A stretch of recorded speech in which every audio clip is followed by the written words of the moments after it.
coming. It's already starting. So Crunches. how you? This is beautiful. This is like how which angle you can you I think this is perfect right there. Because then if you put it in the middle, it's going to You want Philippines first? For US or US? English muna. National anthem ng English, US muna. This is perfect. Unless you can find a spot where it's not good. It's a here. It's okay. I can actually I can go a little bit of maybe even here. So maybe here. Yeah. That should be perfect. Everything, but it's like Yes. All right.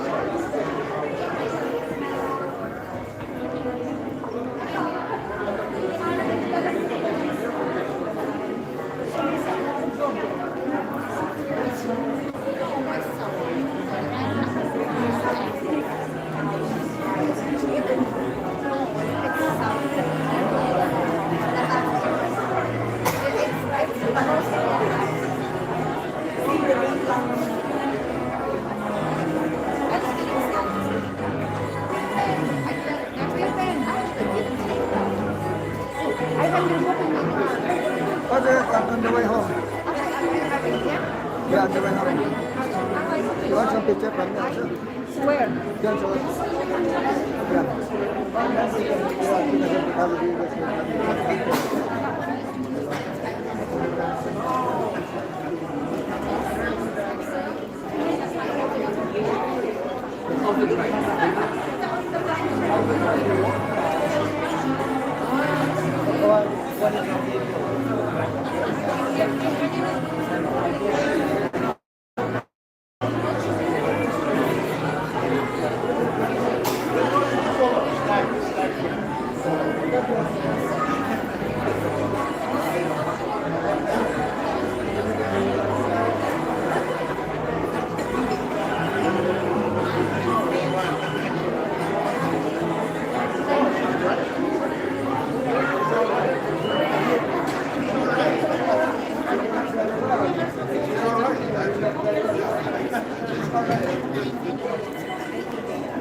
Good evening, everyone. I'm going to ask everyone to take a seat now.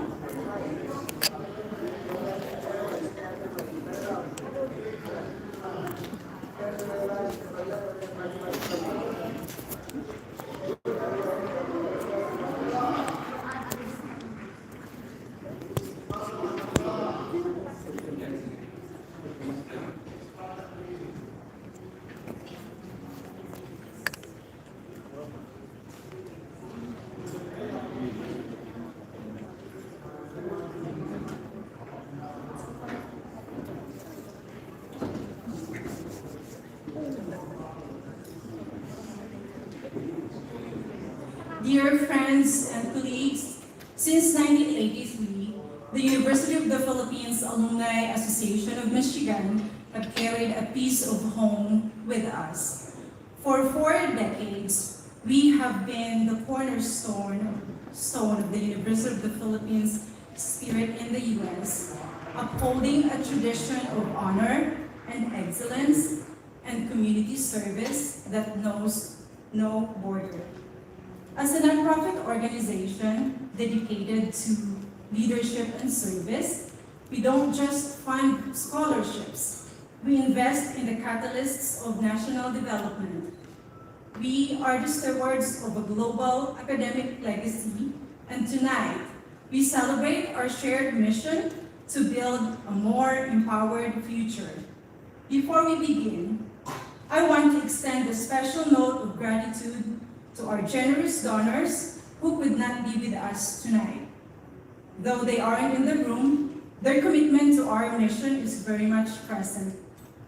Their contributions ensure that even from a distance, we continue to empower the scholars and lead the initiatives that drive national progress. My name is Joy Wilkins. in the capacity bestowed upon me as the President of University of the Philippines Alumni Association of Michigan, I want to formally welcome each and every one of you to our benefit dinner. Your presence here tonight fuels our drive to serve and uplift. To officially begin this night of community and purpose, I invite you all to please rise and join us as we honor our nation with the national anthem.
Please remain standing.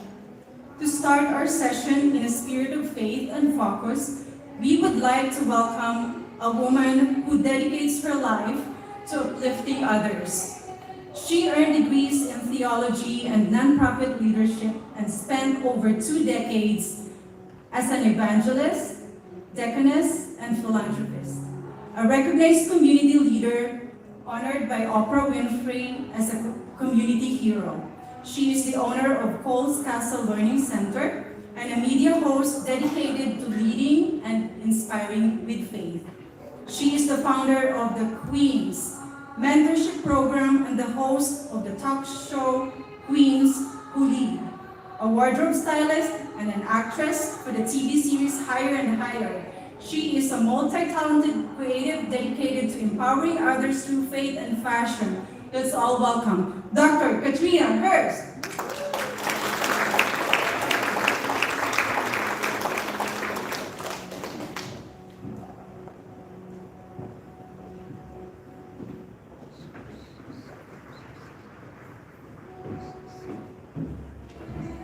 Good evening, everyone. Just before I pray, just wanted to share real quick. Today I went to a funeral service. I just left not too long ago, about a couple hours ago. And while I was there, the lady that they spoke about who had passed on, of course we all have a birthday and we have an ending. It's that little dash in the middle about what your purpose is. Enjoy. Congratulations to you, the president. Congratulations to the founder of this organization. And thank you so much for having this organization because everybody needs help in all different types of ways. So this is a great organization. So congratulations to you and your organization. Heavenly Father, we come to you on today. Just thank you in advance for what you're doing in our lives. For we know, Lord, that without you we're nothing. But with you, we can do all things through Jesus Christ. We ask, Father, you continue to strengthen them. Continue to strengthen this group. Continue, Father, to bless those who are putting their hands on this, the volunteers, the sponsors, the people. We thank you right now for the world that we are in. And as we know that it will one day be a better place, we stand now and join in unity with this organization to help support them in the new places that they're going. We thank you in advance for the food. We thank you for this place. We thank you for traveling grace and mercy as we leave here, never from your presence. Forgive us for our sins and let people know what their purpose is. In Jesus' name we pray, amen.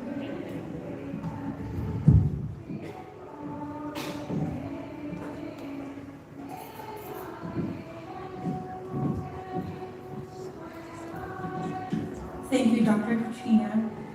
Tonight, you may have a seat now. Tonight, we are joined by a man who truly embodies our theme. He is a heavy hitter in both the boardroom and the ballroom. A corporate attorney, CPA, and MBA, with resume that spans from the Michigan Supreme Court to the White House under President Clinton. He has a brilliant legal and financial mind, educated at Michigan, Boston College, and Harvard. His career has taken him to the highest levels of government, including the White House and his current role as the Honorary Philippine Consul General.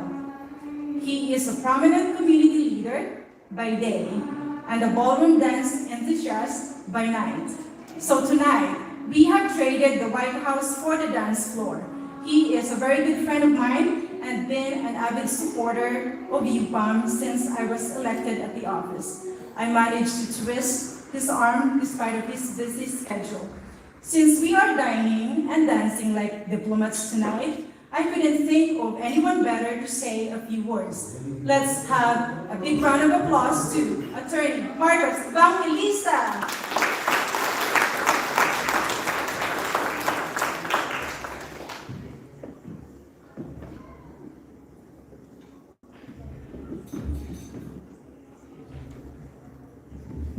Wow, thank you so much, Joy.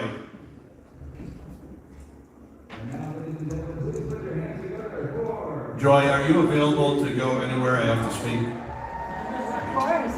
I would That was say a great yes. introduction. Thank you so much.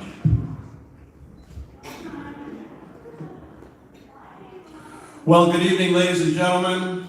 It's great to be here tonight. It's my pleasure to welcome you to the UP Alumni Association of Michigan. You know what? I didn't realize there's so many schools in the Philippines, but UP has consistently ranked #1 college in the Philippines for many, many years. Congratulations to the alumni. Congratulations. I'd like to also extend a special thank you to your most amazing president, a good friend of mine. Round of applause for Joy Wilkins.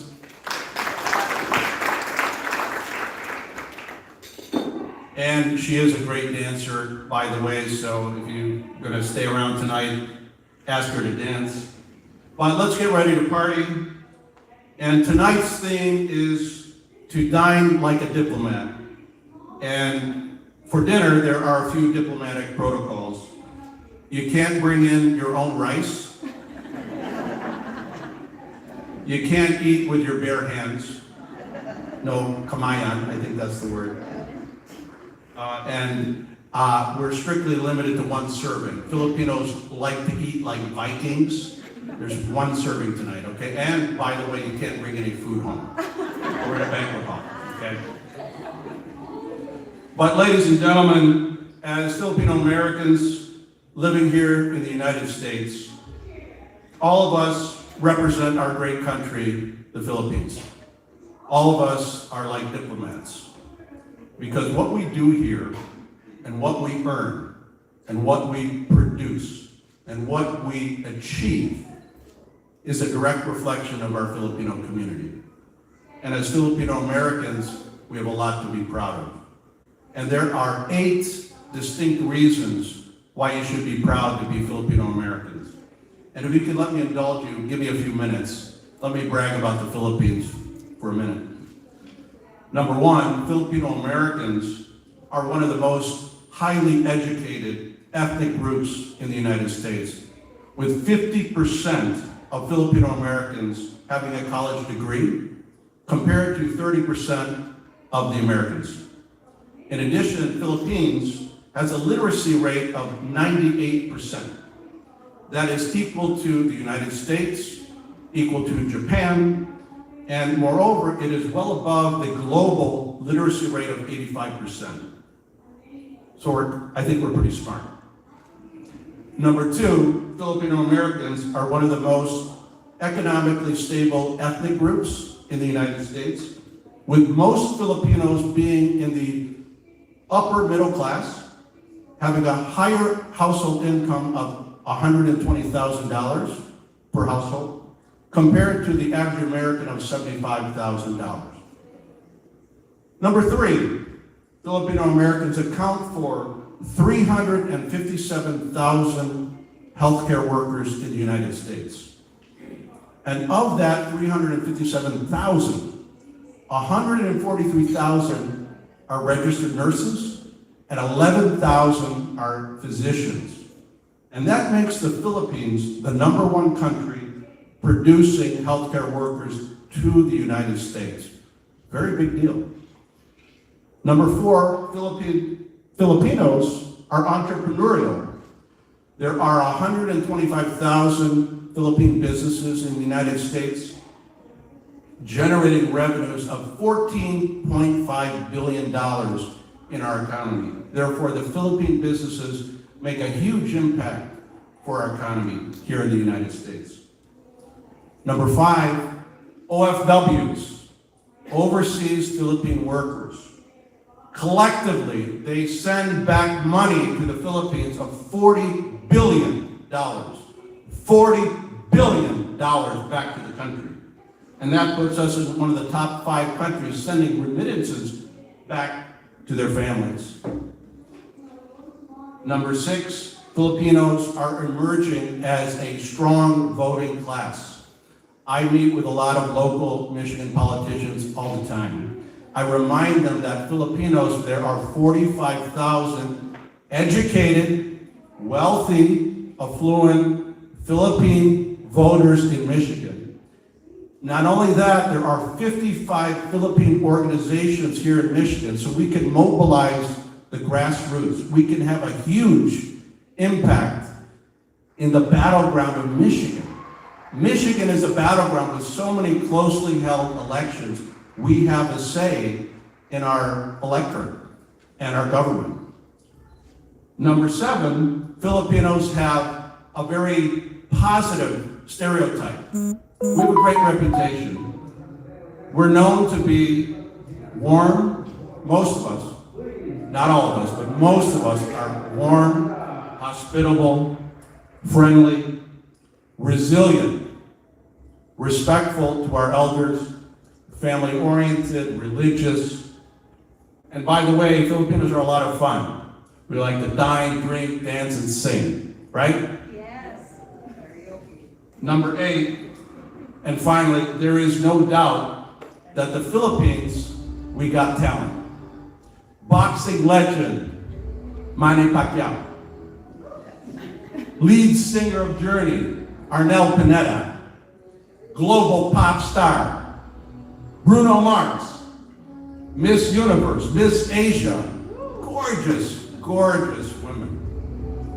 And now with Instagram boom, there are so many amazing, talented Filipinos coming out of the woodworks, getting the recognition they deserve. In closing, growing up, my parents, Dr. Jose and Dr. Stella Evangelista, who you may know, have always repeated this old proverb to me and my siblings. I'm gonna try and say this in Filipino. Ang taong hindi marunong lumingon sa pinanggalian at hindi makakarating sa paruruhunan. Sounds like you understood. English translation, he who does not look back from where he came from will never reach his final destination. In other words, as Filipino Americans, always remember where you came from, always give back to your community, and always stand tall and proud to be Filipino Americans. And on behalf of the Philippine Consulate, have a great time tonight and enjoy the rest of the evening. Thank you.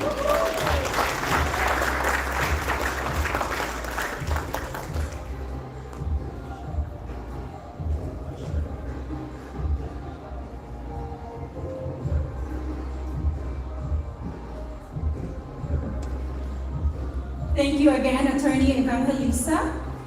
Another big hand of applause to him.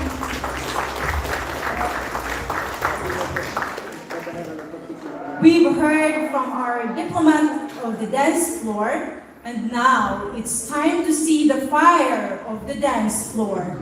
Our next performer doesn't just teach dance, she awakens the soul. As the founder of CC's Dance Club, she uses movement to tell stories of strength and freedom. Tonight, she takes us from the depths of the ocean to the heights of transformation, blending the grace of Chinese dance, the passion of tango, and the fire of belly dance. Please welcome the creator and visionary behind Mermaid Reborn, my incredible friend, Cici.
was phenomenal. Can we give Cici another round of applause? Thank you, my friend.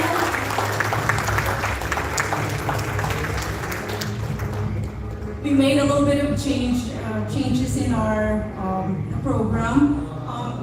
Before we proceed to the next schedule, I would like to. Our next guest is standing on the threshold of a major life milestone. 1 week from today, she will officially walk across the stage to receive her master's degree in speech language pathology from Western Michigan University.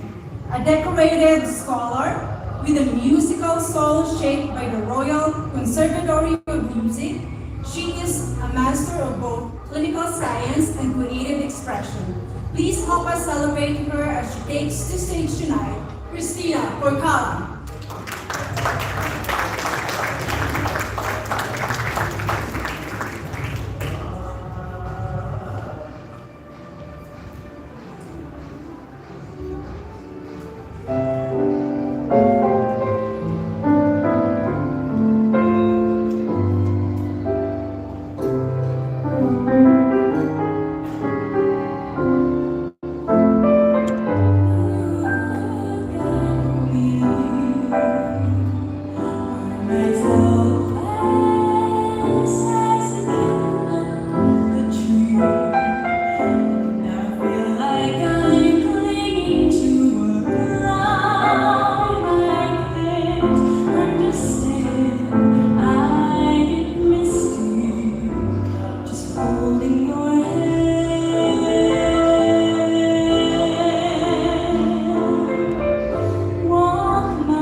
We are now moving on to the next part of our program.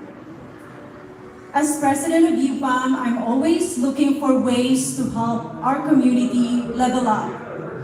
In 2024, I personally reached out to the Detroit Academy of Etiquette because I believe that proper decorum is a powerful tool for building confidence, sharpen social graces, and gain a competitive edge needed to succeed in every room we enter. 2 years later, they are here for us. Tonight is about community and excellence, which is why we have partnered with the Detroit Academy of Etiquette.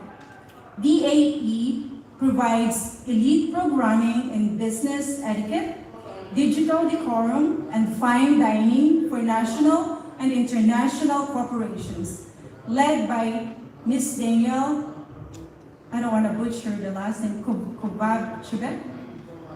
A certified instructor and an MSU alumna, earned her master's degree in communications, who has dedicated her career to helping professionals navigate the modern world with grace. This team specializes in the very skills that build lasting relationships. Ladies and gentlemen, let us all welcome the team from the Detroit Academy of Etiquette.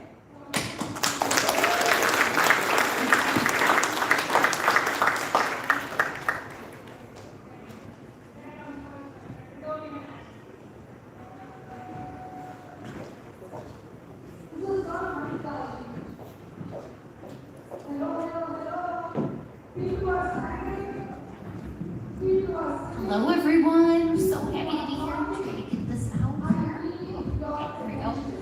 Hi Joy, thank you for that beautiful introduction. Oh my gosh, so lovely. And congratulations to you for this amazing event. I'm so honored to be here. I'm joined by Senior Etiquette Coach Amy Garcia. 1 second, technical difficulties, 1 second. Just keep your finger.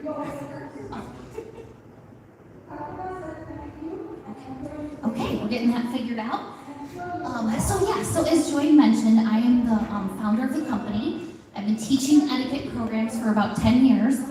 I started in another company where I would work with mostly people in the automotive industry, executives that had to dine with people coming in from all over the country, and they had to learn to greet them. They had to learn to dine with them, how to negotiate. So we would train them for these important meetings and big events.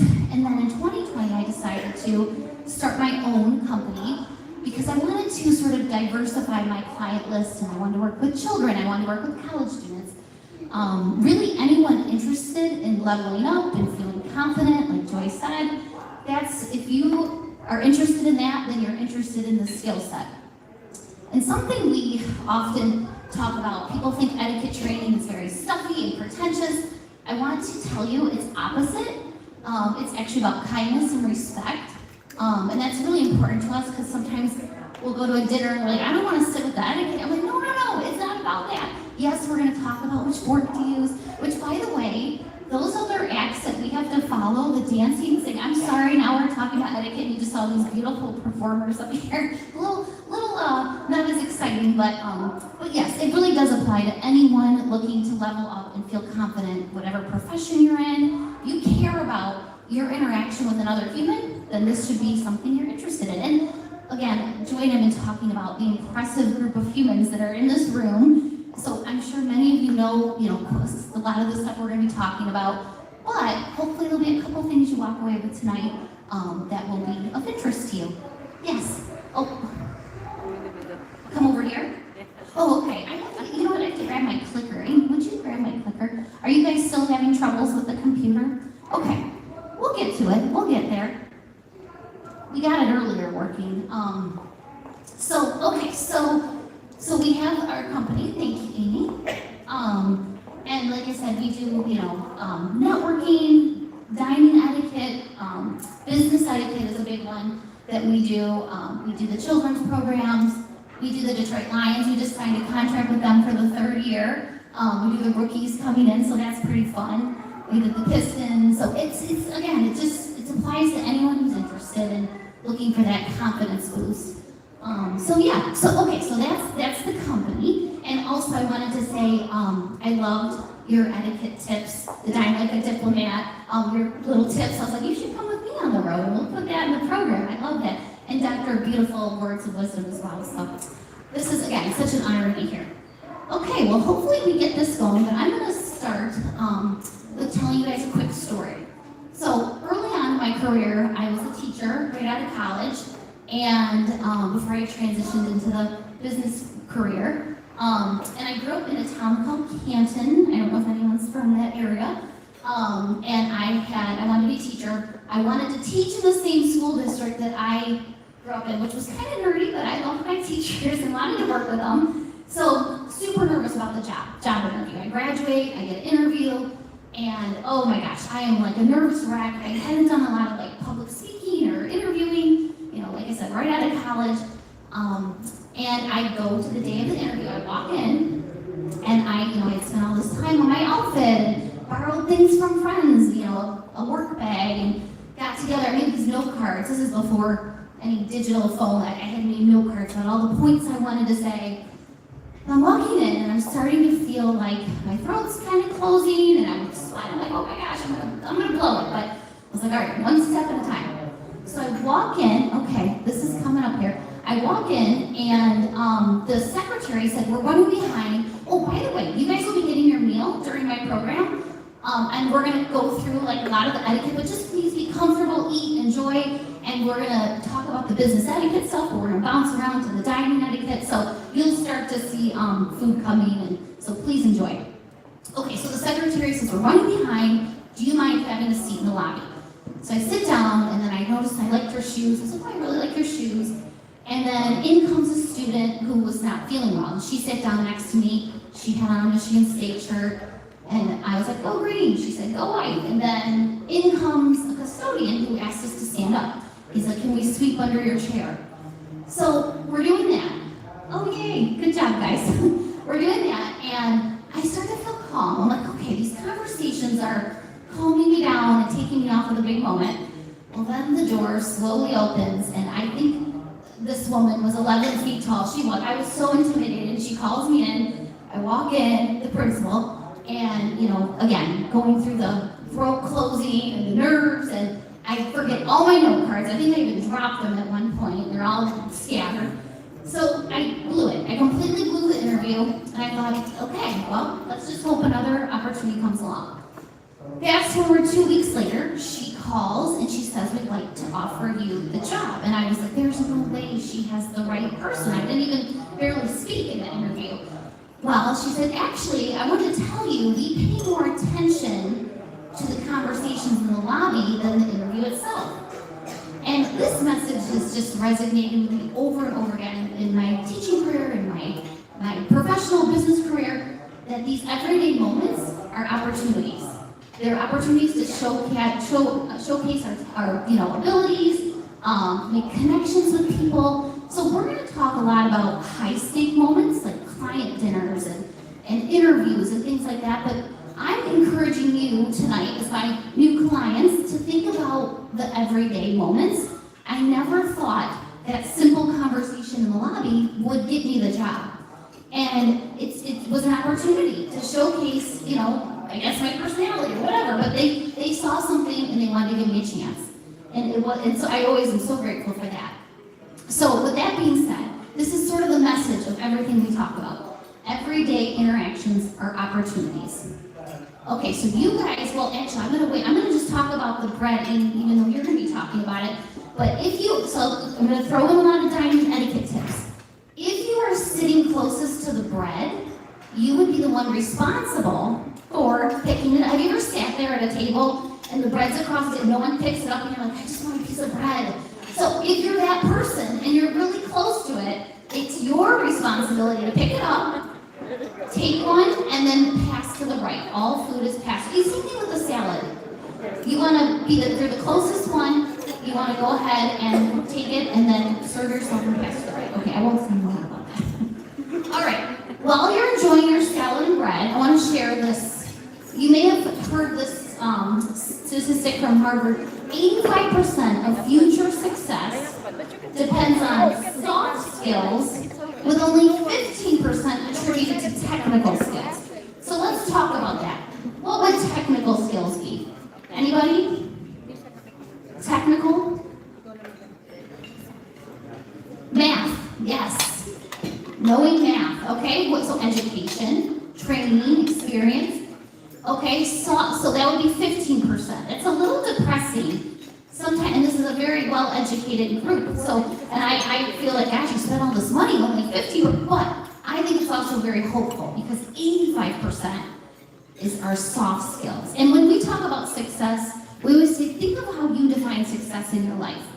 Is it doing what you love every day? Is it having great relationships? Is it making a certain amount of money? Whatever that is, that's your definition, so think about that. And I believe when you embrace this skill set, you can achieve your goals. So, soft skills, how would you define soft skills? Anybody? Anybody? Soft skills?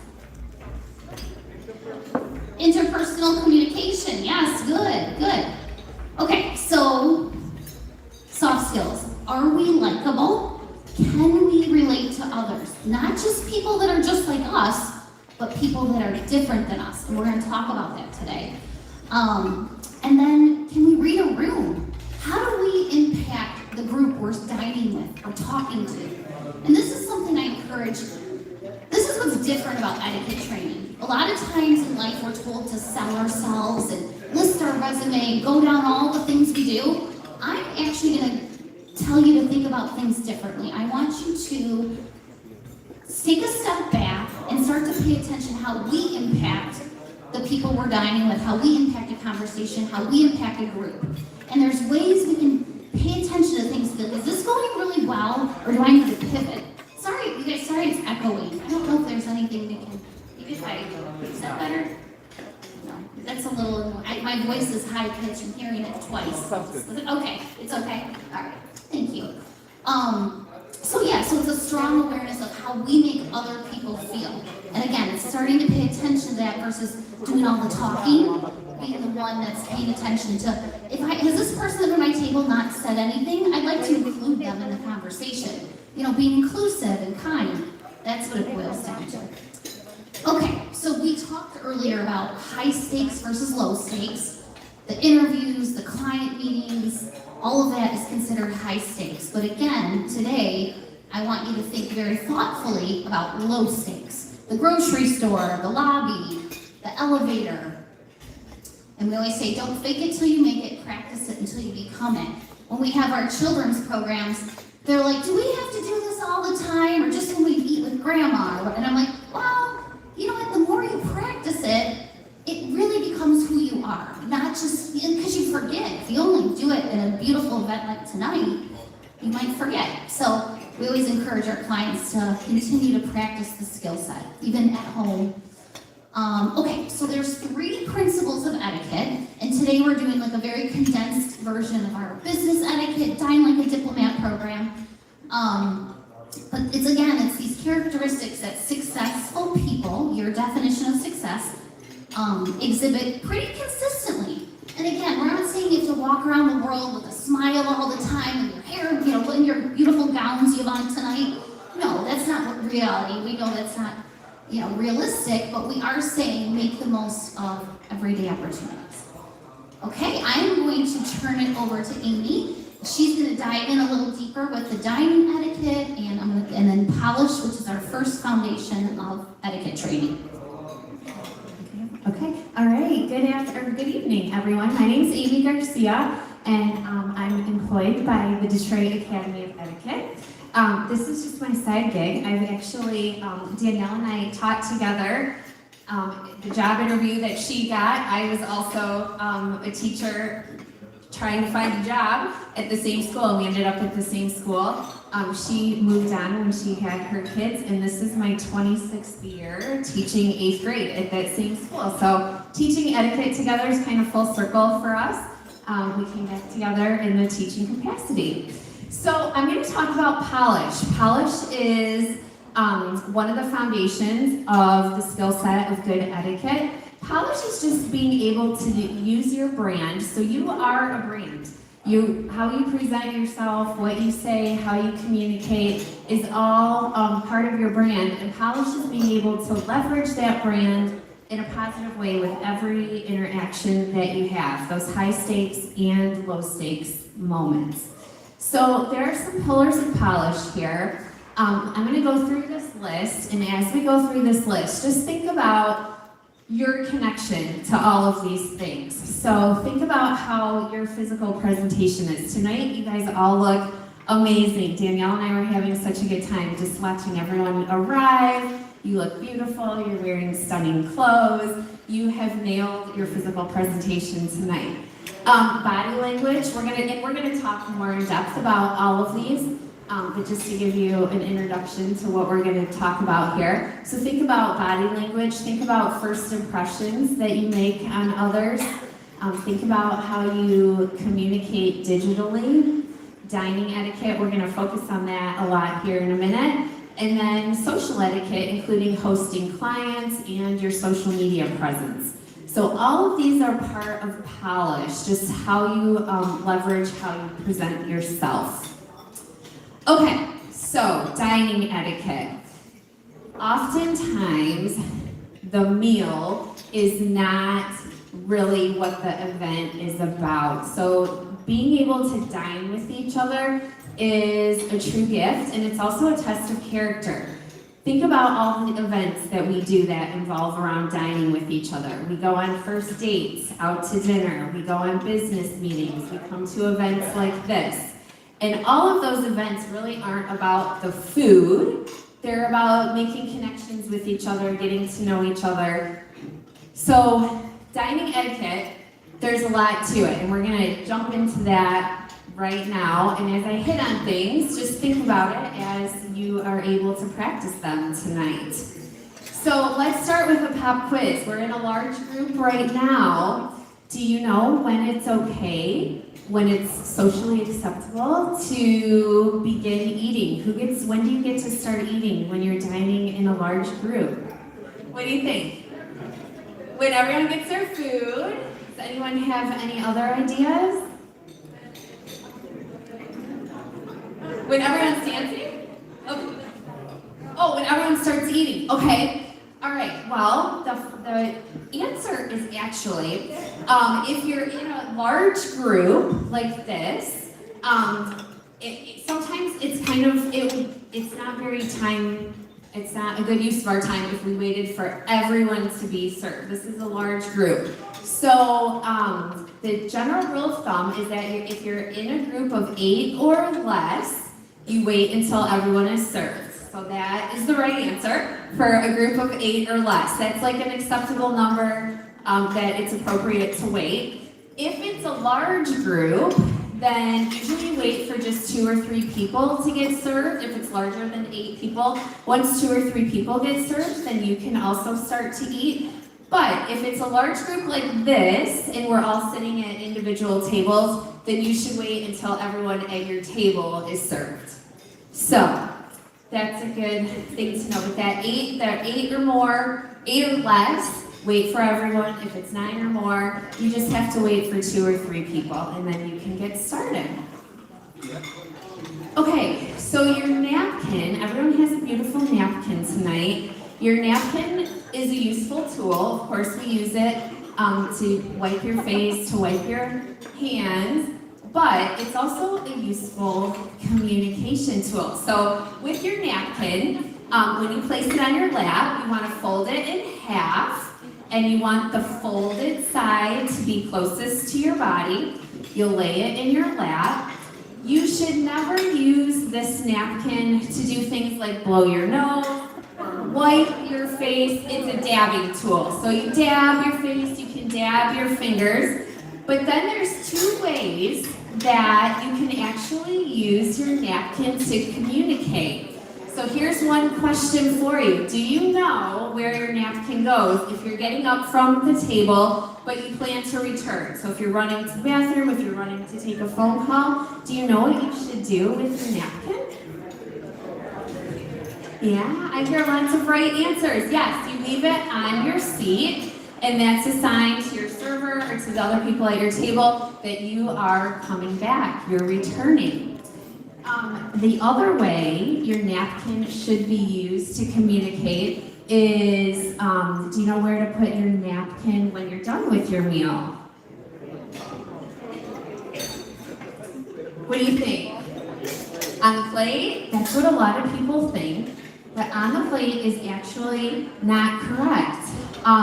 If you think about the fact that etiquette is really about making others around you feel comfortable, putting your napkin on the plate is messy, and you're really just creating more work for someone down the line, whoever has to clean the plates and clean the napkins. So when you're done with your meal, your napkin should loosely be folded loosely and put it to the left of your plate. And servers should know that. That's kind of a server code that they should know, that when they see your napkin left loosely to the left side of your plate, you're done. And then they don't even have to really ask if they can take your plate. They should see the napkin and be good to go. So make sure you, in the future, you can feel free to use those tips. Use that napkin as a good communication tool. Okay, you all sat down to a beautiful table setting today. Sometimes when you arrive at your place setting, it can be confusing trying to figure out whose fork is mine. Is that my knife? Is that my spoon? Is that my glass? Is that your water or my water? So here's some helpful tips for you in case you ever sit down at a beautiful table setting and you can't quite figure out whose water goblet. Is it mine? Is it my neighbor's? So there's a tip here that you can do with your fingers. If you make a B and a D, so a B and a D, and then look down at your table setting, look down at your fingers. The B is on the left side, that's your bread plate, and your D is on the right side. Those are your drinks, not your neighbors. So if you remember the B and the D, the bread and the drinks. And then if you look at the place setting, I like to remember that silverware, if you're ever setting a table, silverware goes alphabetically in order left to right. So forks on the left, then knife and spoon. Oftentimes place settings will have a charger. A charger is just a decorative plate. On top of the charger is your dinner plate. If soup is going to be served, there's a soup bowl.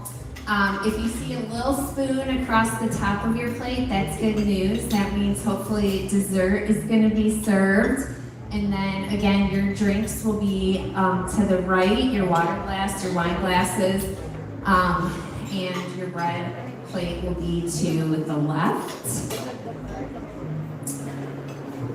Okay. And then you can also use your silverware as a communication tool. So once your silverware is used, once you use your knife and your fork to touch your food, your silverware should never touch the table. It should stay on a plate. So if you are taking a break but you're still eating, you're going to place your knife and fork in an open position on your plate. And if you're done eating, you'll place them parallel next to each other. That's also a way that you can communicate with your server and let your server know that you are done. Internationally is the bottom picture. In Europe and other places in the world, you can see the fork and knife are not quite open. They're a little more open, but they're perpendicular to each other. And again, if you are finished, they'll stay parallel. Continentally, in other places other than the United States, the fork tines face down. And in the United States, up top, leave them parallel, but face the fork tines up. So that's another way you can communicate with your server and let them know that you're finished. All right, Danielle went over the bread. So remember, everyone's looking at the bread. Everyone wants that bread to get moving. So if you're sitting closest to it, it's your job, your responsibility. You'll start the bread. You can pass it to the right, or you can offer it to the person on the left. Take a piece of bread yourself, and then get it going to the right. The food's always going to go to the right, just so we don't have a traffic jam and food going every which way. Everything will go to the right.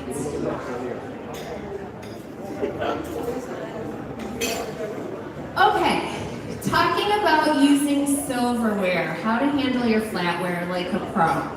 So, this is one of Danielle's favorite. I'll do the talking, you do the modeling. Okay, so when you're ready to eat, you want to sit up straight. You want to keep your elbows tucked in. You do not want to use a fork and a knife like they are a weapon. So you don't want to hold them aggressively You don't, like in the picture in the middle there, you don't want to look like you're about ready to attack someone. You also don't want to hold silverware like it's a pen or a utensil, like a writing utensil. Sometimes people hold their forks like it's a pen. That's not really appropriate either. What is appropriate is to place your index fingers on the handles of the silverware in a very non-aggressive, non-threatening manner. And then you'll stab your food gently with the fork and slice your food with the back and forth motion with your knife. But you just want to make sure that you're holding it appropriately, non-aggressive, non-threatening. And again, remember, a lot of times people are intimidated by etiquette, thinking that there's lots of specific rules.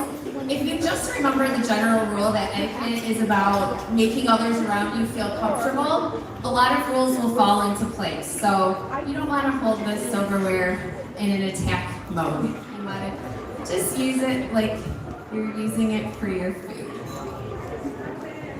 Amy, can I add one thing? Yes. Okay, so real quick, just to add on to that, if everyone wants to go ahead right now, if you can, hold on to your dominant finger is going to be the knife, the index finger, and then the other finger will be with the fork. This is how you cut your food, like Amy said. You basically turn it, you cut 2 or 3 pieces, not the full thing, because you're not a baby, you don't need to cut like a piece of chicken into 100 pieces. So 2 or 3 pieces, take your knife, put it at the top of your plate, and then you switch hands and you eat. Okay? That's proper etiquette. And you want to always sit up straight, be close to your plate, and bring your food up to your mouth. Don't lean over. And keep your elbows in. There's lots to remember. You guys got it. Okay, so elbows in, bring good posture, bring food up to you. Index fingers. Okay, so you've got a beautiful meal here to practice with. All right, we're gonna switch gears to talk about making a first impression. So while you continue enjoying your meals, I'm gonna switch it up a little bit and talk about making first impressions. So the good news about making a first impression is that it just takes 7 seconds. In the first 7 seconds of meeting someone, people are forming opinions about you. So does anyone have any ideas what factors create that first impression? When you first meet someone, what do you notice about them? Their smile, okay. What else do you notice? I'll tell you what, Danielle and I noticed all of the beautiful dresses in this room tonight. Your dresses knocked us right out of the park. We were like, oh, we want to be her friend. Oh, let's go talk to her. She looks awesome. So the 2 most important factors that influence a first impression are your personal presentation and your body language. Like you guys said, smiling is a big part of body language. So we're going to dive a little deeper into these factors. So there are 7 things in that first 7 seconds that you can think about that make a good first impression. First is your physical placement. So when you enter a room, you want to be open to the room, and you want the room to be open to you. You don't want to turn your back to the majority of people. You want to keep yourself open to the possibilities of forming relationships with anyone in that room. Your facial control. So people notice, like you guys said, in your smile, people notice eyes and your mouth. So you want to keep those open, happy, positive, not clenched, not squinting, not irritated. You just want to look happy and open. Your personal presentation. So you want to dress appropriately. You never want to be the most dressed or the least underdressed in the room. You kind of want to know the formality of the event and make sure that you're dressing appropriately for it. We all know good posture. You know what body language says when someone's slumped over, bad posture, looking bored, looking uninterested, versus someone who looks ready and interested and engaged in the event. you want to pay attention to your speaking pace. If you notice people are asking you to repeat yourself or they're not understanding you, perhaps you're speaking too quickly. And oftentimes speaking quickly indicates that you're nervous, so you want to find a good pace. And of course, you don't want to speak too slow and put people to sleep. So find a good speaking pace. And then body language, we're going to talk more about body language in a minute, especially using your hands. Using your hands is actually an instant way to make people feel more comfortable if they can see your hands. That automatically builds the first step in trust. And then charm. So we all know someone who has that it factor. Like you talk to them and they just kind of suck you in, they make you laugh. Danielle and I actually met this gentleman here at this table, and he was so cute. He told us that he's the assistant CEO of his family because his wife is in charge. So he was very charming. We all know people who have charm, and we're going to give you some tips about how you can be that charming person in a little bit here. So those are things to think about when you're making that first impression, when you're first meeting someone. Of course, you always want to be sure that you're tailored, ironed, and clean. Ironing is such a simple thing you can do that really elevates your look. You might have 3 dogs who you love dearly at home, but we shouldn't know that by looking at your clothes. We shouldn't know that you've got dogs based on their fur on your clothes. So definitely invest in a lint brush, and of course make sure your clothes are nice and clean. Okay, so there are some things you can do that are simple to elevate your look. First, you want to stay true to yourself. So your style is lovely, stay true to that, but you want to make sure that you're matching the formality of the event. You don't want to overpower fragrances. We've all been near someone whose perfume or cologne has been too strong. You don't want to be the person who is causing that. Clean manicured nails, things like accessories. I noticed a lady has a beautiful scarf on around her neck. That's like a simple accessory that really elevates a look. And then dark clothes tend to just look more professional and are easier to keep clean. And then it's an easy thing, just one bag, put all of your things for the day in one bag instead of having multiple bags going. So those are some easy ways just to elevate your look. And accessories make a big difference. My husband still likes to point out that he still has the $100 pair of shoes he bought 23 years ago for our first date. They broke the bank then, but they've lasted, they've stood the test of time. They're classic, and so having nice accessories that you can use time and time again make a big difference. You can see the difference between the guy on the left and the right. The guy on the right just looks a little more polished. He's not doing anything too terribly different, just pulled together a tie, a more professional bag, nicer shoes, and his look is much more elevated. Okay, so we communicate with our words, but we also communicate with our visual appearance. So some things that you can do, think about your brand. So you are a brand. You're representing yourself, you're representing your company. Think about what message you want to send across. So if you were a billboard with words on it, what words would you want people to know about you? What would you want people to associate with you? So I want you just to take a minute now and chat with the people at your table about some characteristics or some qualities that you would like your brand to be. So for me as an etiquette coach, when people meet me, I'd like them to think I am polite. I want them to think I'm friendly. I'd like them to know I'm hardworking. And so everything I do, I kind of let that be my internal compass. Like I want to keep selling myself. I want people to know those things about me. So I'm going to give you a minute to chat and to give you a break from listening to me. Think about 3 qualities or characteristics that you would like your brand to be? And then we'll chat about those in a minute. Go team, go.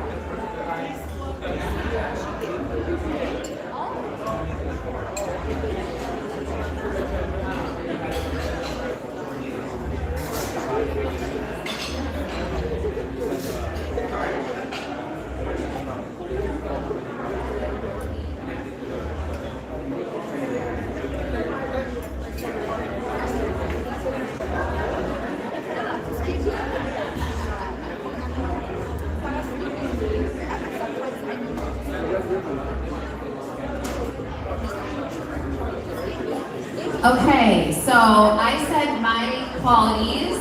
I would like, if I was a billboard, I would like people to know that I'm polite, I'm friendly, I'm hardworking. Does anyone have any characteristics they'd like to share with us?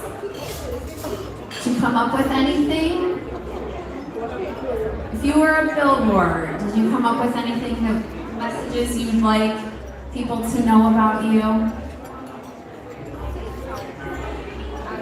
I think you're enjoying conversations with each other. That's good. That's good. We're going to wrap up here so that you can chat with each other. But I just want you to think that your visual communication, you want to really use that to your advantage. So think about what characteristics you'd like to convey. Use that as your internal compass and go with it. Okay, and then to kind of wrap up here, Deion Sanders, he's a football player, now he's a football coach. He has charm. So even if you don't know who he is, even if you're not interested in football, if you walk by a TV and see him on it, he kind of sucks you in. He's friendly, he's personable, he's always smiling. He had a good quote about first impressions and setting that standard. He said, if you look good, you feel good. If you feel good, you play good. And if you play good, they pay good. So he always looks good. He's always smiling. He's always very well polished. That paid off for him. And in the end, he ended up being a football player, and now he's a football coach. So just keep that visual, keep how you present yourself in mind and use that to your advantage. Okay, going back to a few more quick table manners. So if you don't know the people that you're sitting with very well, if you're at a business meeting, you want to keep the conversation light. You don't want to start a conversation with a big heavy topic and then kind of feel the mood and follow the lead. While you're eating, you want to keep pace with the host and with people around you. You don't want to be the first person done eating. You don't want to be the last person eating. So kind of just keep pace with the crowd. You really shouldn't put anything else on the table that's not meal related. So keys, sunglasses, cell phones, purses, those should all go on your chair or in a bag, your purse, or a work bag next to your chair on the floor.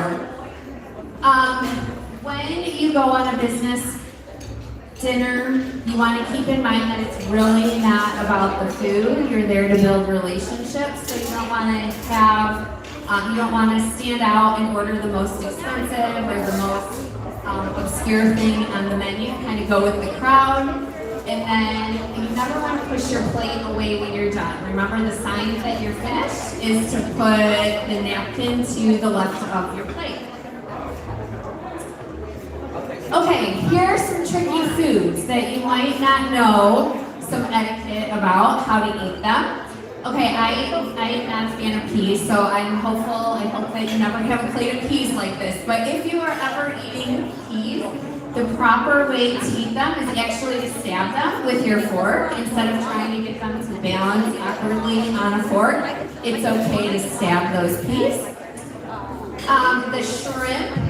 Shrimp is a finger food if it still has its tail, so you can eat shrimp with your fingers, but if it's in a sauce like this, it's probably more appropriate to use your silverware. Spaghetti, usually in an Italian restaurant, you'll be given a spaghetti spoon. You should twirl your spaghetti on a spoon. If you're not given a spoon, then twirl on the side of your plate. When eating shell seafood, make sure you use the tools that they give you. And then usually there's a discard bowl, so make sure you put your used shells in the discard bowl. Soup, it's actually appropriate, and the proper way to eat soup is to move the spoon away from you. So you scoop away and then bring the spoon to your mouth. Don't lean over the bowl, but same rules apply. Elbows in, sit up nice and tall, scoop the soup away from you and bring it to your mouth. And then chopsticks, there's a few etiquette rules with chopsticks. They should never face the sky or the ceiling. They should stay parallel with each other. And just like with silverware, once you use them, they should not go on your plate, or they should not go on your table. You should lay them across your plate or your bowl. Okay. Every event that you go to, there's always a host and a guest. Even if it's your best friend and she says, hey, do you want to meet at Starbucks? Someone is a host, someone is a guest. The host is the person who invited you, and as the host, you should know your roles. So when you're a host, you're responsible for choosing the venue and making reservations. You're also responsible for letting your guests know where they're going to sit. Even if it's fine for them to sit anywhere, you should make that clear so people aren't confused about where to go. If you're at a restaurant like with a great view, or there's clearly a better seat than another, as the host, you should offer that better seat to your guest. The host should offer to pay. If they invited you, then they should pick up the bill.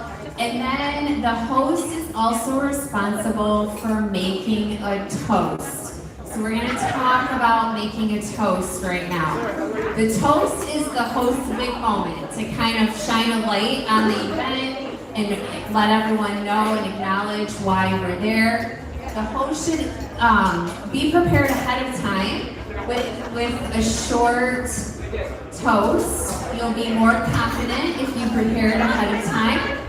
If you know that you're going to get nervous and you're going to forget that toast, then have a short, sweet backup. Even just saying, cheers to tonight, thank you for being here. If you just have a short and sweet toast ready as a plan B, it's always a good idea.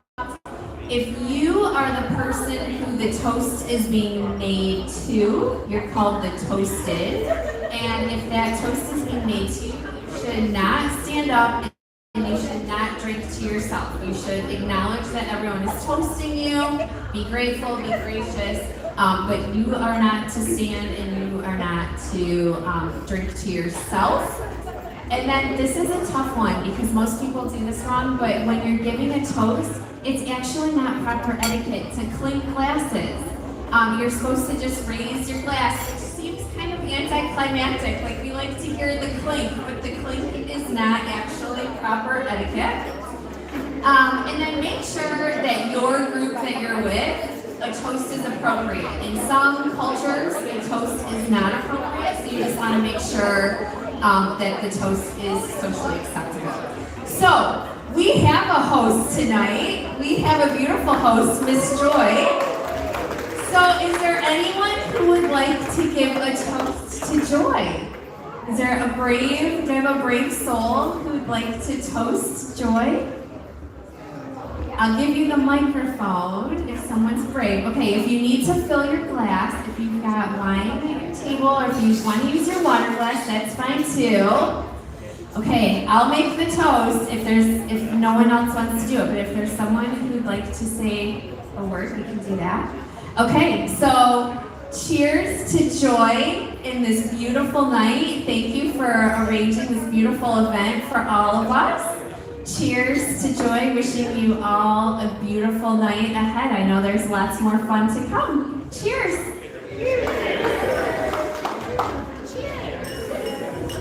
I heard the clanks. I heard the clanks.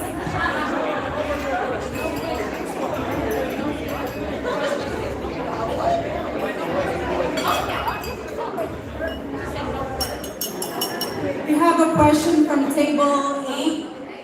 Are we supposed to look at each other's eyes as we say cheers. And then cheers first and then I mean, if we look at the wine, okay, it's not like you're drinking and you're look at the wine. These are good questions. So as you're cheering, make eye contact. That's a nice connection that you're making with someone. But then look at your drink when you're drinking it so you don't spill. Okay, great question. Thank you.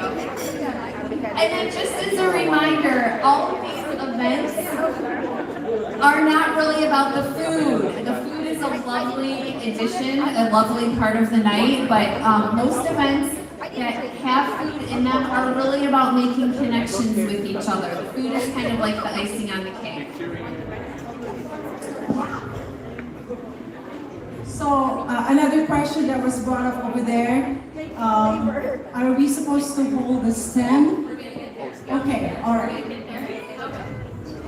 Okay, a couple quick tips about drinks. So if you're ordering a cocktail, sometimes there's a wheel, sometimes there's a wedge of an orange or a lemon or a lime. If it's a full wheel, if it's like a slice, that's a garnish. And so that should stay in your drink.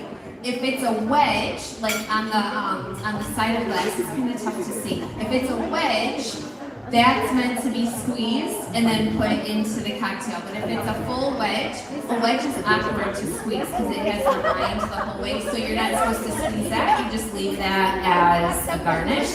And then if it's an option to get a drink in a glass instead of a bottle or a can, that just elevates the drink experience. It looks nicer. So if you can get it in a glass, opt for the glass. Okay, so Joy, here's your question here. How to hold, proper way to hold a wine glass. So look at those 4 options. What do you think? Wala, done.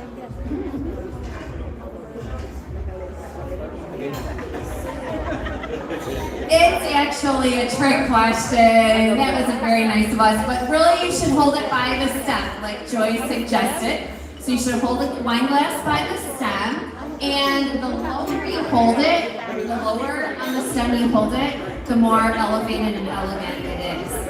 So that's a skill that you can work on. Holding it by the glass, you end up with fingerprints on the glass, it warms the drink, so that's not proper etiquette. The lower on the stem, the more elevated and elegant. Okay, do you want to talk about selecting the wine? I feel like this is your forte here. Okay, we are going to talk about the wine. How many of you are wine drinkers? Anybody? Have you ever been to an event, a professional event, and someone said, could you please order the wine for the table? And you're like, oh gosh, like, okay, I have to think about like what pairs well and the price point. Well, we're going to give you a couple quick tips on how to make the most of this experience. So, as Amy mentioned, when you're the host, you are responsible for ordering the wine for the table. You can defer to someone at the table and say, would you like to order the wine? So that you have that choice as a host. You can order or you can defer to someone else. Plan ahead. If this is a really important meeting or dinner and you're taking out a group of people, think about what type of cuisine is being served. You can call the sommelier or someone at the restaurant, plan ahead, and just say, this is my price point. $50 a bottle. We're gonna maybe have Italian food. What would you recommend? It just gives you confidence going into this event and knowing what to do. So let's say you're the guest, and you're put on the spot, and someone says, would you like to order the wine? And you say yes. There's something called a server code that you can use. So you can look at the menu and you can ask the server, could you recommend something from this region or something that, you can say something that pairs well, and you point to the price point. Let's say you want to spend $50. You point to it, the server should be able to recommend something in that price point that pairs well with the meal. So that's the server code.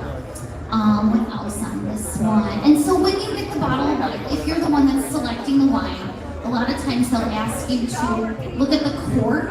You don't smell the cork. See this guy here? You don't smell it because it can have a musty smell, but the wine can still be fine. So it's the wine you want to check.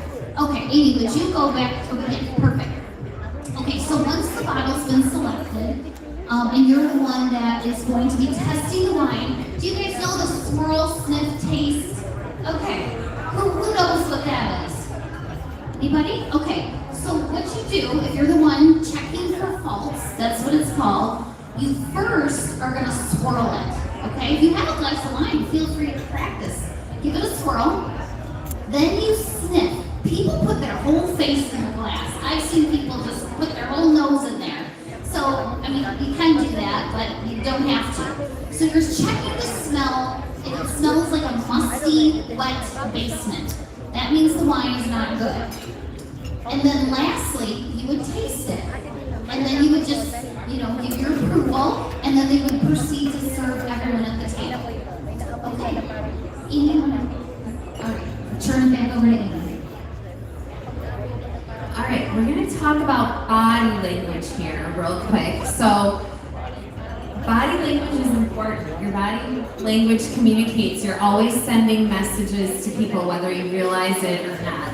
So, let's look at these people here, and let's talk about maybe what their body language is showing us. If you're talking to someone who's doing what the girl in picture number 1 is doing, what might you think she's conveying through her body language? What does she look like?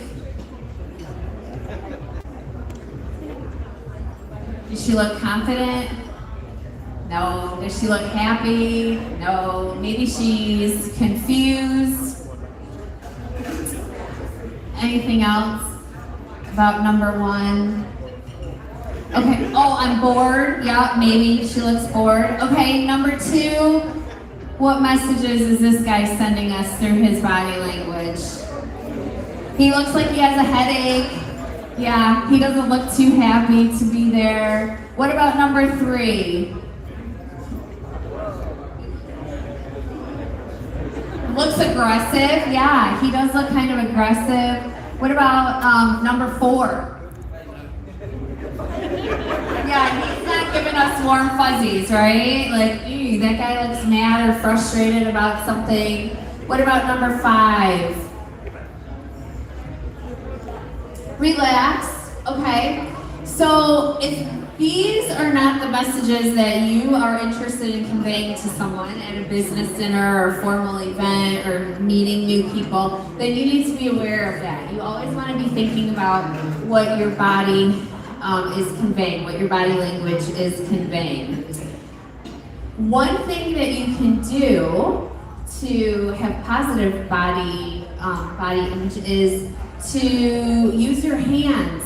So your hands are friend makers. So if you look at Jared Goff on the left here, he is happy, he's living large, life is good, he made a great play, he's showing his hands, he's big.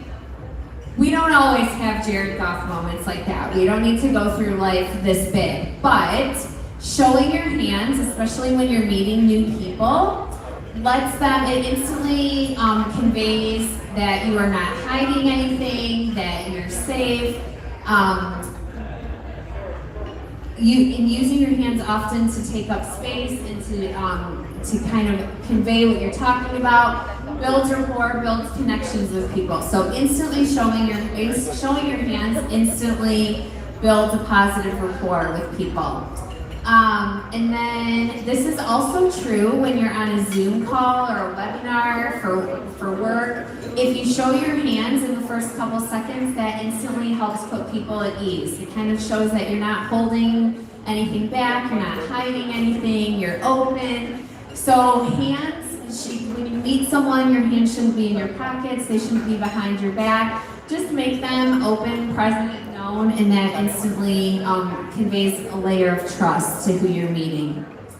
And then another body language tip is that when people that you're talking to are mirroring your body language, things are going well. If you're animated and using your hands and they're animated and using their hands and you're kind of mirroring each other, that's a positive sign. If you're being animated and using your hands and the person you're talking to has their hands on their hips and they're slumped over, something is not going very well. Your body language is not mirroring each other. That means you probably need to pivot. You need to change what you're doing. And one easy way to do that is to get people talking about themselves. And once you get people talking about themselves, usually their body language will become a little more positive. The conversation might move in a better direction. Okay, handshakes. We're going to cover handshakes real quick here. So there is a difference between a professional and a personal handshake. A personal handshake can linger a little longer. It's more friendship, friendly. A professional handshake, here's a few rules here. So professional handshakes are short. They're usually 2 up and downs, 2 shakes. You should avoid barriers between you. So when you shake someone's hand, you don't want a table between you, you don't want anything between you, and you should stand up. When you're shaking someone's hand, if you're sitting down, you should stand up to make that introduction. When you are introducing other people, first you want to make sure if there's a name tag available, you should always wear a name tag. That just lets people know who you are. It's an instant connection maker. People can see your name, put a face with the name. And if you're always going to shake with your right hand, so if you put your name tag on the right side of your chest, then it's always visible. When you shake someone's hand, they see your name tag. If you're introducing 2 people, you want to make sure you introduce the more senior person first. The more senior person could be the older person, or it could be the person with the higher position in the company or professionally. So you want to introduce the more senior person first. An awkward introduction is if you rave about one of the people, like, you need to meet Danielle, she's amazing, she's a mom of 4, she's an etiquette coach, she was a teacher. Danielle, this is Bob. And if you don't have a lot to say about Bob, then you shouldn't build Danielle up like that. You want the introduction to be pretty well balanced. Poor Bob, yeah, you don't want to make Bob feel bad. And then if you can say, like, both of you have kids who play soccer. If you can provide a commonality that will give the people something to talk about, that is helpful. If you're introducing 2 people, let's see if you guys know this. Whose name gets said first in a professional introduction? Do you know who you would name first if you're introducing 2 people professionally?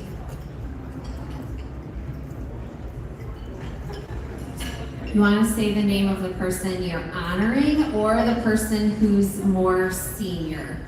They'll be the one whose name you say first in that introduction. So take a look at these 6 handshakes. 1 is correct, the rest are not. So see if you can choose the best, most professional handshake here. Give you a minute to talk, chat it out at your table, see what you come up with. Which is the best handshake?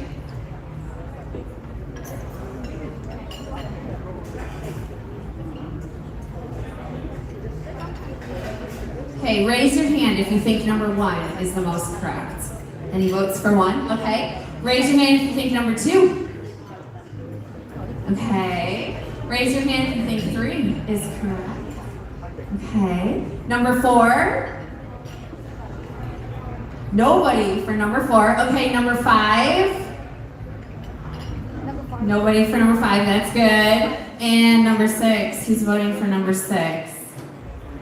Okay, a couple of you are right. Number 1 is actually the most correct handshake. So let me tell you what's wrong with the others. So number 2, they have a table between them.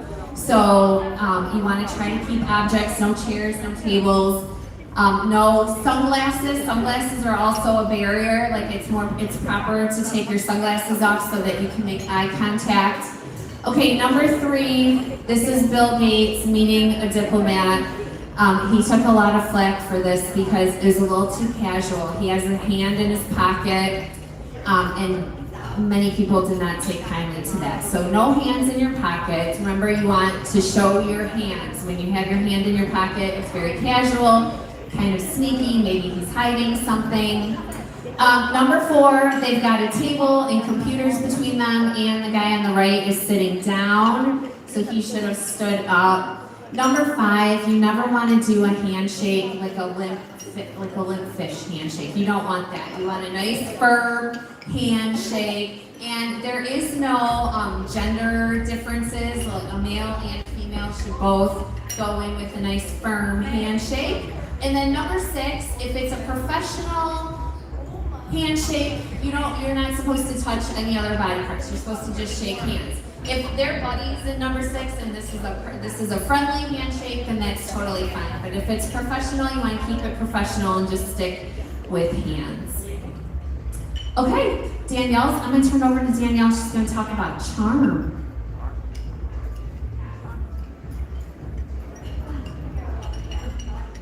Okay, I hope, oh my gosh, your food looks amazing. Wow, I hope you guys are enjoying it. I hope you're practicing your cutting. Are you sitting up nice and tall and bringing the food up to you? And remember, your silverware never goes on the table. Once it touches your food or your mouth, it stays on your plate. Some friendly reminders, so no pressure. Okay, we're almost through our program, but I do want to touch on my favorite topic, which is charm. So Amy was saying earlier, we had a lovely conversation with the doctor here, and he was making us laugh and making us smile, and we're like, he's got charm, he's got charm. So charm is basically a part of etiquette because it's the ability to evoke positive emotion in your counterpart. So when you're dining with someone, you're talking with someone, your goal is to evoke a positive emotion in your counterpart. If you can do that, they're going to want to be around you. And if they want to be around you, you form a connection. And if you form a connection, then you form a relationship. But that's how it starts. So I love dogs. I'm the lady with 3 dogs. And this is like a warm, fuzzy feeling. Maybe you would look at a sunset. Maybe you would look at some other image. But think of that image, that warm, fuzzy feeling. That's what you want to evoke in your counterpart. Okay, so how do you become the most charming person in the room? How many of you know, okay, when you think of someone in your life that has the it factor, people are drawn to them. Can you think of someone in your head right away that has the it factor? Anybody? Anybody want to say who they thought about? Who's charming in your life? Your mom? Oh, okay, this is always my favorite part, when someone in the group says someone else in the group. Okay, so I'm going to ask her. She's saying her husband has the it factor and is charming. Tell us why this lovely man has the it factor.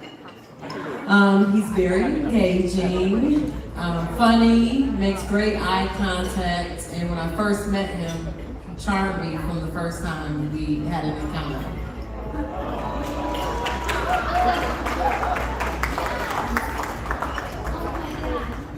Wow, lucky lady and lucky man. What a lovely lady too. So that is so awesome. Thank you for sharing, and it's basically you summed up my next slide. So this is what if you want to become the most charming person in the room, here's some tips, and it can be learned and it has to be practiced. Okay, attitude. Typically people with charm are positive. They're not the negative Nelly, always in the conversation saying something that brings everyone down. They're not big on gossip. They don't gossip. They're not big on gossiping. They also are confident. Confidence is attractive. We are drawn to confident people. Ways you can demonstrate, Amy was talking about confidence through body language. Literally sitting up tall shows confidence. If you have good posture, and we all have to work on that and practice it. If you avoid like fidgeting around and stuff can send messages of being nervous, so staying composed, having good posture, can exude confidence. Humility. Typically charming people are humble. They aren't big braggers. They give credit to others. If they get an award or recognition in their company, on their team, they immediately say thank you and then acknowledge their teammates and the people who helped them achieve their goal. Energy. They're the people in the room. Instead of adapting to energy, they can change it. They can change the whole dynamic at a table. And so I always say with my clients, be a student of human behavior. Every time I leave a function, I train my kids. I was telling these guys, we have kids the same age. I have two 19-year-olds, an 18-year-old, a 16-year-old. And we always talk anytime we're at a family party. I'm like, what was your favorite conversation tonight? Tell me about your favorite conversation. And they'll say, oh, uncle, whatever. And they'll tell us, oh, why? Why did you like that conversation? So what I encourage my clients to do, when you leave here tonight, think about what your favorite conversation was you had. And think about why. Why did that go so well? And when you start to really pay attention to that, you become in tune to it and you start to exude those qualities. So be the one that changes the energy. If you notice you're at a table and someone's talking about a topic that not everyone can enjoy, change the topic. Kindly, gracefully change it so it's inclusive to the whole group. That's charm. Okay, so the other part about being a charming person is being good at small talk. How many of you like small talk? Okay, no one, I usually, oh, you said yes, and you said yes. 2 people, that's about usually right. No one usually likes it. However, you need to like it and become good at it. Because again, this is the appetizer for a relationship. If you're not good at small talk, it's hard to get to the next level. What Amy and I talk about a lot is this skill set is great for your professional life, but it's also good for your personal life. We actually did a whole program for singles and dating and making conversations, and we talk about this stuff. Okay, so here's an equation to become a very savvy conversationalist. So now, the way we do this through our business etiquette programs is we talk about a whole social interaction. You present yourself, you match the formality of the event, you think about your body language, you walk in, you shake hands, you eat together, you introduce people, then you have to talk, okay? Now you're communicating. This is an equation for a great conversation. Okay, let's see here. Number 1, you are more of a listener than a talker. So it's kind of like a tennis match, 50-50. If you've been talking the whole time and your counterpart has said nothing, that's not an enjoyable conversation for your counterpart. So pay attention. If I talk the whole time, I need to make sure to ask this person a question and give them a chance.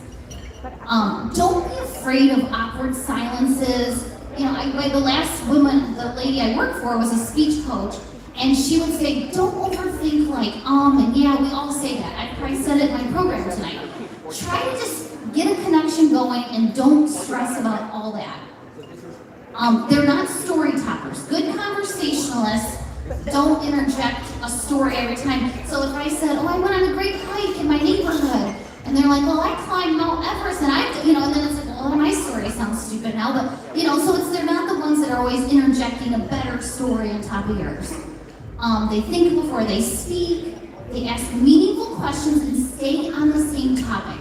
You want to connect with someone, like Amy said, you get them talking, and you don't bounce around on topics. You stay on one topic for a little bit, and you dig in deeper. So if you are talking about, let's say, golf, or recipes, whatever, or cooking, or traveling, whatever it is, you want to stay on that same topic, and try to dig in deeper. Bouncing around doesn't feel very genuine.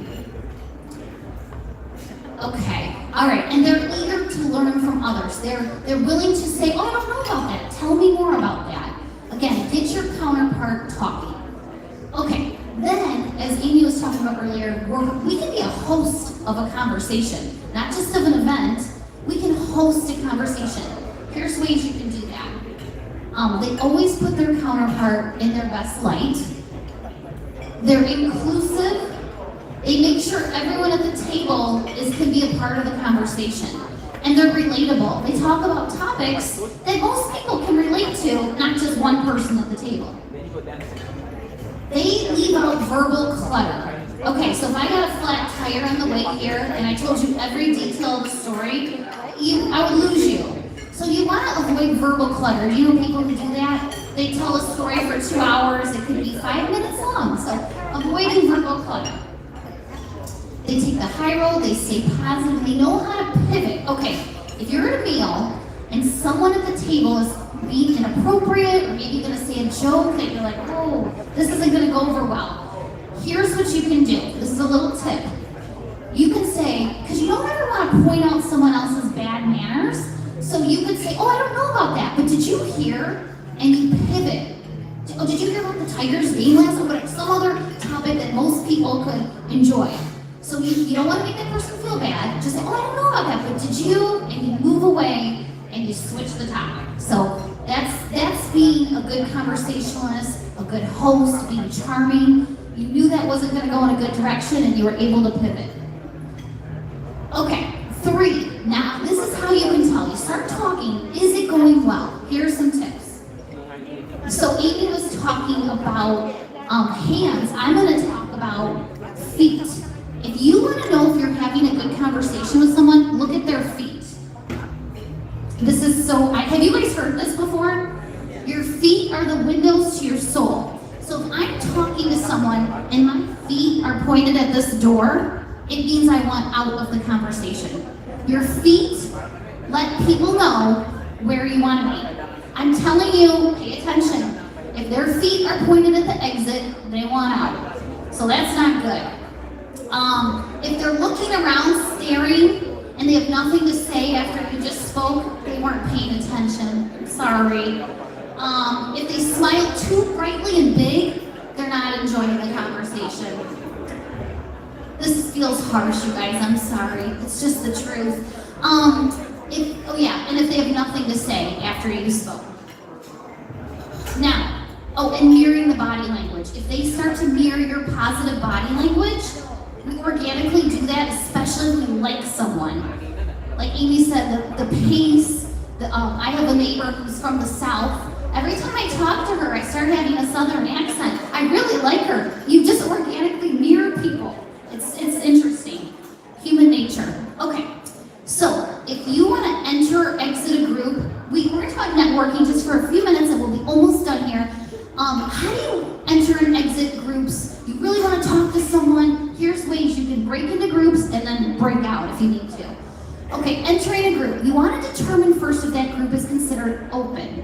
How you look at that, you look at their feet and you look at their shoulders. So if I'm talking to someone, one foot's pointed out, one foot's pointed at my counterpart, I'm looking, but I'm also casually kind of organically looking around. That says it's an open conversation. That probably means it's a lighter topic, it's safe to go in. If I'm telling you my dog is sick and I'm sad, I'm talking to someone, my shoulders and my feet are pointed directly at you, and I'm looking right at you, that's considered a closed conversation.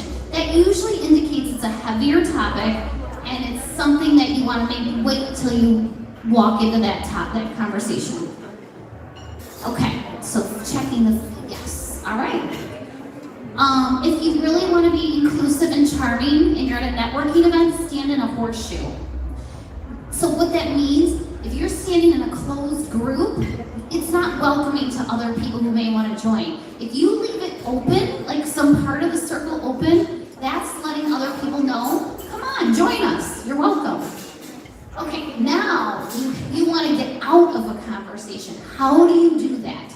You've been talking with the same person. By the way, all these tips, please don't use them during the networking tonight because everyone's going to know. Just kidding. Like, they're doing the horseshoe or they're doing this. Like, okay, so how do you want to get out of the conversation? Wait for a lull. Don't wait for me during the sad story about my dog. Wait for a pause, an appropriate moment. Okay, so I advise my clients avoid lying. Sometimes people say, oh, I'm going to go to the drink and get a bar. Or I'm going to go to the restroom. Well, guess what? The clinger might be going with you to the restroom. It might be going with you to the bar. It's when you say, you might really be doing those things, but it's not always a sure way to get out of the conversation. So one thing I like to say is, I'll let you enjoy your drink. It was so nice catching up with you. If you want to follow up, say, let's follow up next week. That's nice, because then you don't leave the person hanging. And you know what? Chances are they need to move on too. So just saying, I'll let you enjoy your drink. It was so great catching up. Again, use other words tonight, but okay. All right. Let's see. Networking etiquette. Okay, so we're almost done, you guys. Be ready and available to network. That means like even again, like Amy said, it's not about the food. It's about connection. So having your hand that you shake. Not piling up the appetizers and having 17 plates. Be mindful that you're there to network and you want to shake hands and communicate. Okay, we talked about that. Let's see. And I love this Dale Carnegie quote, and it sums up a lot of what we talked about tonight. You can make more friends in 2 months by becoming interested in other people than you can in 2 years by trying to get people interested in you. Sums it up well.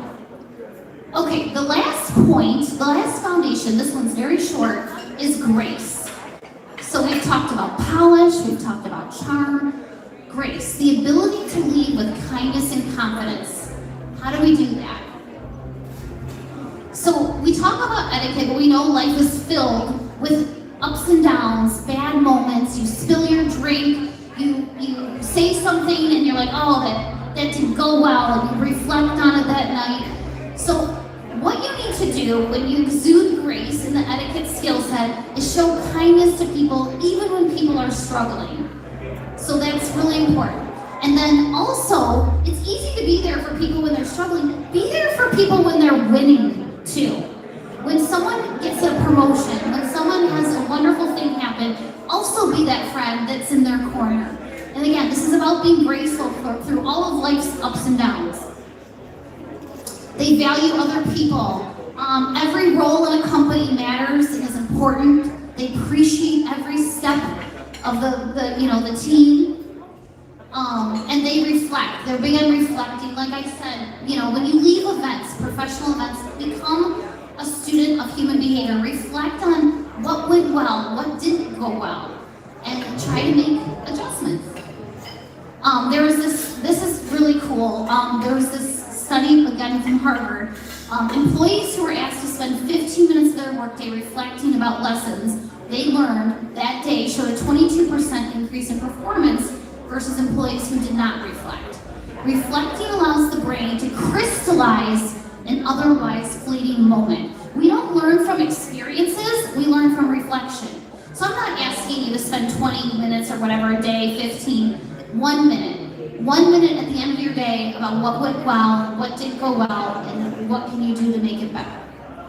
Okay, so the little things make up. Does anyone in here still write a handwritten thank you note?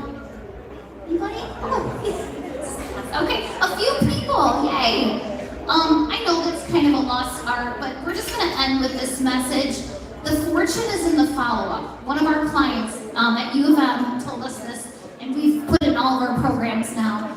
The fortune is in the follow-up. You can have a great conversation with someone, but if you're not gonna follow up, I recently listened to this Mel Robbins podcast, and she said, if you think of someone, tell them. So if you have a nice thought about a friend or a colleague, tell them, follow up, write them a note, just follow up with people. That will solidify relationships, build relationships. Again, and thank you notes, we're big on thank you notes. Making a person. We had another college event a couple weeks ago, and they were like asking the business leaders that were there, what's the best thank you note you've ever got? Because a lot of times after interviews, students would send a thank you note, and they said the ones that had a personal part to the note. So they would say, let's say I was at the event talking about my dog, and then they write a beautiful note, and they say, I really hope your dog is doing well. So, just that personal touch and a thank you note can really be meaningful. Okay, we talked about that. So, to conclude, and we will take questions if anyone has questions. We've gone through these 3 foundations of etiquette: polish, charm, and grace. When you put them into action, into your daily life, and make the most of everyday moments, you really do have more opportunities, more clients, recognition, community, connection, and feeling confident. I always tell my clients, never feel intimidated to walk up to anyone. They are lucky you are there, and you are a gift, and don't be intimidated. And that's what this skill set really does empower people to do. Thank you, Joy. Thank you guys for all being here. I know you've been sitting for a while, but thank you for your being a great audience, and stay. Turn it over to Joy.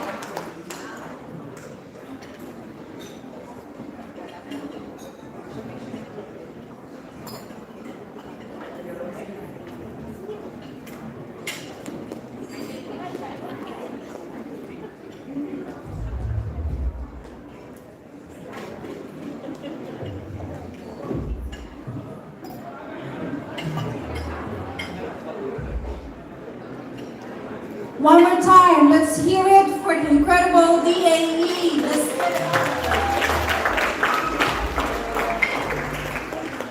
What a way to set the vibe. Now, look around this room. This isn't just a crowd. This is a powerhouse. We are here for elevated networking, which means we aren't just here to dance. We are here to build empires and bridge communities. The fact that you are in this room tonight proves that you are high caliber. You are the movers, the shakers, and the visionaries.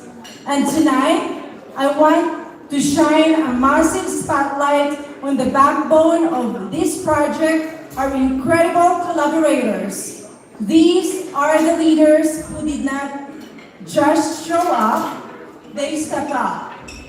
When I call your business or organization, I want you to stand up loud and proud so this room can see who is making it happen.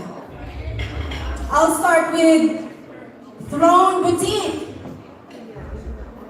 Stand up and let's give it a round of applause to Miss Katrina Gray. Mr. Larry's Cafe. Come on, Mr. Larry.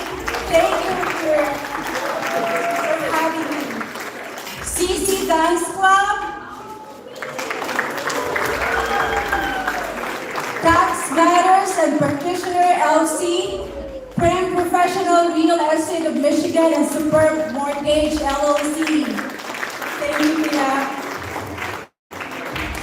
Prime 7 Production. Woohoo! Sign up, loud and proud. JSWL Mobile Entertainment, DJ. Woohoo! Rats Couture. The Children's Center CEO and President, Miss Jennings. Michigan Collection Lawyers PLLC, Attorney Catherine, my coworker there over there. And of course, my beautiful nurse practitioners, Tri-Medical PC. Come on, ladies. Woohoo! Ben Manzano Photography, Tito Ben. Council of Asian Pacific Americans, Table 1, please stand up. And the president, of course, she just, Julie, Atomy Korean Organic Health and Beauty Products, Miss Gloria Choi. And I would like to thank Miss Josephine Sanders for the beautiful centerpieces. Ate Josie, thank you. Stand up out there. Kiwanis International Cosmopolitan Detroit Division. The president is here. Here well. Stand up here. Kiwanis Club Metro North Troy president. And special shout out to him. He gave a very generous donation for our outstanding youth of Michigan this year. Please stand up here. Woo-hoo! Thank you for your dedication to UPAAM. Golden Hearts. Our Golden Hearts members, they're here. Stand up here, Ametita. Woo! PACCM, President is here, Tita Becky Tumol. Thank you, Tita. The University of the Philippines Alumni Association of Michigan founder, Tita Delia. All the executive board members and officers, please stand up. Thank you for all the hard work and dedication to UPAAM. Also the UP Medical Alumni Society in America, headed by Doc. Tita, stand up please. Of course, Fermin Manatag, photography, Dom, thank you. I also have City Councilor Jim Hoover.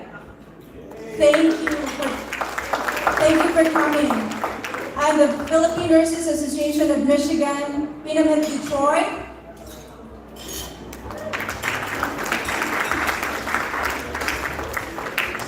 Who else? USP4GG President.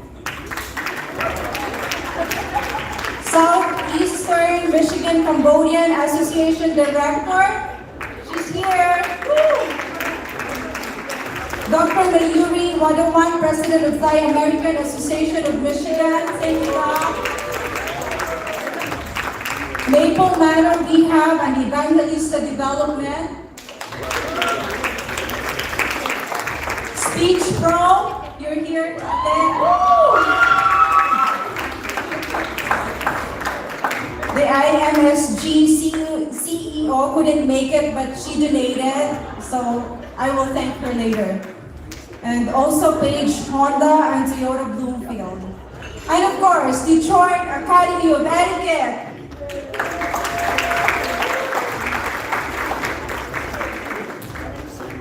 My mom and also my dance family. They're in table 7A. Thank you for coming, guys. And on behalf of the UPAAM founder, members, and officers, thank you again for all our guests for this phenomenal night and for sharing this with us. Thank you and mabuhay.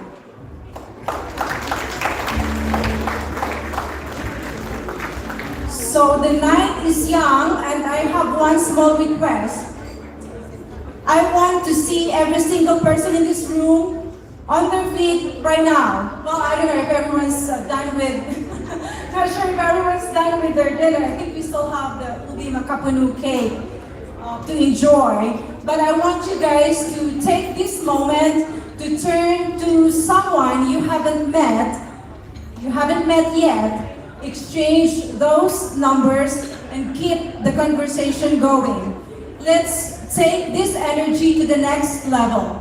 Let's clear those seats and fill this floor. We did not just come here to sit. We came to connect, to move, and to celebrate. We aren't just here to watch. We are here to be a part of the show. If you are at a table, push those chairs in. If you're in the night, to connect, and most importantly, your night to dance. I want to hear some noise for the incredible community we built tonight with UPAAM. Are you ready to get this party going?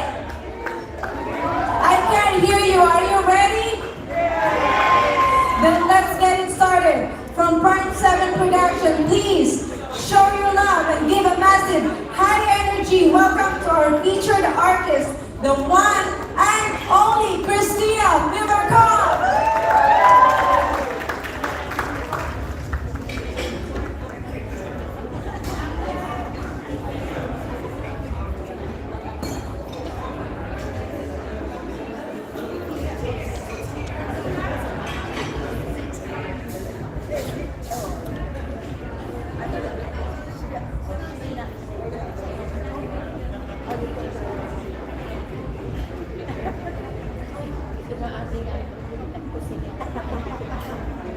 Good evening, everyone. Are you ready to dance? All right.